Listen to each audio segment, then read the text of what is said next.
Assalamualaikum mga kakuskus. So for today's video, maglabata og carpet for the second time. So mo din siya si Mariam. Gikan siya sa Uganda ug siya ang maid sa mama ni Madam. So karon nga adlaw maglaba mi og carpet. Tabangan ako siya. This is the second time na naglaba ko og carpet sa balay sa mama sa akong amo. So, sa balay sa akong amo, makalaba kog carpet. Pero, gamit mi og atong vacuum. Pero kani, kailangan nga brushan na mo siya.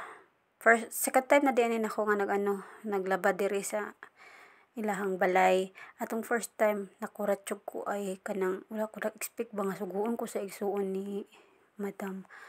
Then, magkasuguton ko nga dili kay wala jud bi ako kalaba og nang mano-mano nga carpet. Wala ko nakalaba sukad-sukad sa akong kinabuhi diri sa Saudi, diri ra sa ilahang balay. So tong first time wala ko natabangan ani ni Mariam kay kuan nang hinlo man pud siya sa silong. Ako ra to sa ka oras kapin ko naglaba kay balibuon to nga carpet dili pareha ani. So kani akong kauban ligas lang may adlaw ug abot na una lang siya og 3 days tapos ako dayon pero tinuig ra mi magkita kay tinuig ra man sad mi mag-anhi dire. So tabang-tabang mi actually buutan gid ni siya guys. Dili ni pareha sa uban nga mga itom nga katabang nga lain og batasan. Buutan kaayo na siya as in gyud nang dawgon ra sa iyahang anak sa iyahang amo. Silbi ang isuon sa akong amo. So mag-update na ko guys sa nahitabo na mga lalis sa igsuon ni Madam. So before ani nga adlaw anang gabi niaging gabi before ani nga adlaw gikasabayan di ay ko sa igsuon ni Madam guys kay ang iyang giingon sa ako daw kuno sulsulan ng ilahang katabang mo kuno nang magmugot sa ilaha masuko kunog suguon. For me nakita man ako siya nga og suguon siya di man siya moreklamo. Magmugot lang siya ba kay gakalagot siya ana nya. Ang gusto sa igsuon ni Mariang mag-permanente mag-smile lang ilang katabang bisan lugar og suko na magsige lang gyapon og smile. Unya ako iyang pakasad-on nga anak ko nang batasan sa ilang kanang katabang tungod ko nako kada mag-anha ko na may ako kunay nang ana kada mag-anha mi sa ilang balay mausab ko nang ilang katabang. Unya gitiming pagid nga wala siya di sa kusina pagpangasaba sa ako. So kamulo pangasaba ang iso ni Madam ni segunda po si Madam pangasaba sa ako. So nangatarungan po sa kong galingon ko nga dili naman na nako sala kung ingana ang iyahang ihatag nga attitude sa inyo ha. Kaya ako wala na nako siya gisulsulan ko tiguwang na siya dili na siya kailangan sulsulan ngingnan nako. Unya pag human atong pangasaba ni Madam mura kong nahiubos na hilaka ko sa kwarto ako'y kawas-kawas kapila na ko giadtuan kada ko giadtuan sa igsuon kay gialo-alo ko niya nga ay Rachel dire magstorya ta pero ako siyang gingnan nga kalas ayaw na may pagmulakaw ka butong wala na ko ni trabaho dito na lang ko nag standby sa kwarto kay ang kwarto na raman sa kusina. So kamulo ko gila guys. Kauna-una ko akong chatan ako nga mga babae. So gichatan ako siya sa WhatsApp. Ginan ako siya nga sa sunod gani mga anhi mo dire. Ayaw na ko uban na. Di na ko ganahan mo anhi dire sa imong balay sa imong mama. Pero sa tinuod gud gusto gud ko kay gusto na ko makita si Mariam kay malipayon man siya og na ako. Pero ako na lang gichatan ako nga mga ingon amot lang og dalon pa bakos niya sa sunod moadto sila dito sa iyang mama. Dayon ginan ako siya nga kana inyong katabang sa imong inahan dili na siya bata para mayon kag madala nagsulsul tigulang na nakabalo na siya unsay maayog dawtan niya. Ang iyang reply sa ako kay ngano lagi daw kuno nga kada mga adto mi mausab daw ang attitude sa ilang katabang. Ngingnan ako nga dili naman na nako problema kung mausab ang iyang pagtagad sa inyo ha.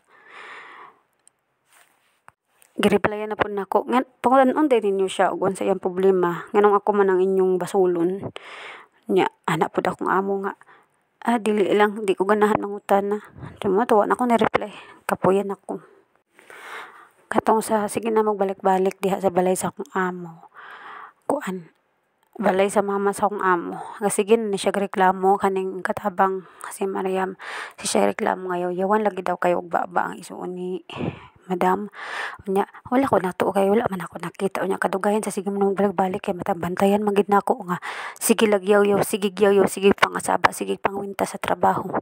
Kay bantog ra kada akong ingnon si Mariam nga mga lingkod mi. Di siya mo sugot.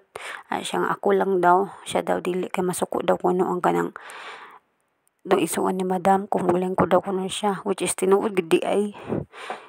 Gingnan ako siya wala na bitaw trabaho ngan di man ta mulingkod nga wala na may trabaho. Di gid siya mo sugot. Sige lang gid pangitag liko huliw kunon kay mahadlok lagi siya makasab-an. Siya ra kay rason si Mariam. Ang rason nga nung ganahan ko balik-balik anang ilahang balay dili tungod sa trabaho. Okay ra man ang trabaho. Kanira mang paglabas carpet ang kakapuyan. Ganahan ko sa iya kay butan kayo siya magtinabang amin duha malipay siya na ako magsi siya ingon sa ako I love you ay siya mingon na po ko I love you kay butan jud kay sa tanan ay kanang butan og kasing-kasing ba. Di pareha na ako nga medyo may pagkapaldita. Charot. Bitaw eh. So, tinabang nga Mr. Baho.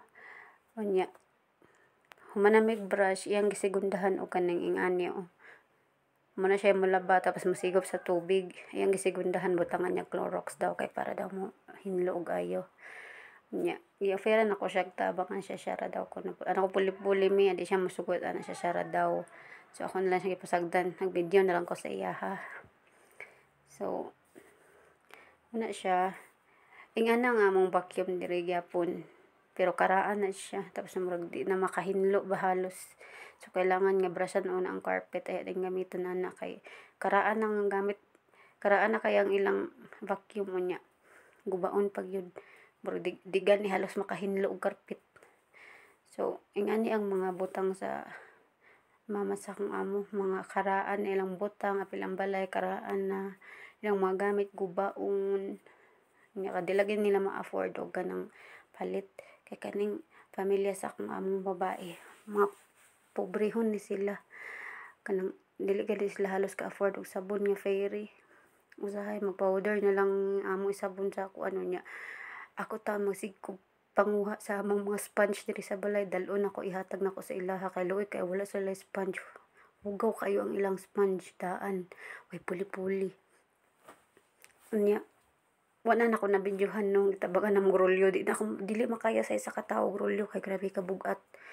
Unya muni among gi tumba og balik kay naglisod mi og kuan di siya motindog.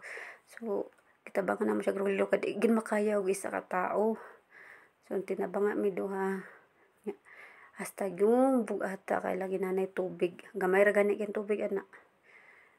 Tinabanga mi duha kay di na makayag isa ka tao. Patindog lang daw namo siya diha kay yara daw ilatag pagkabuntag. So magkatawaha mi duha kay di mi halos kadaog. So sibog na po siya kay para maplastar. Tapos tabang mig duot kay basi matumba. Anya man na siya. Nahuman na. Kapoy tawon ang mga katabang. So, mauro to guys. Goodbye.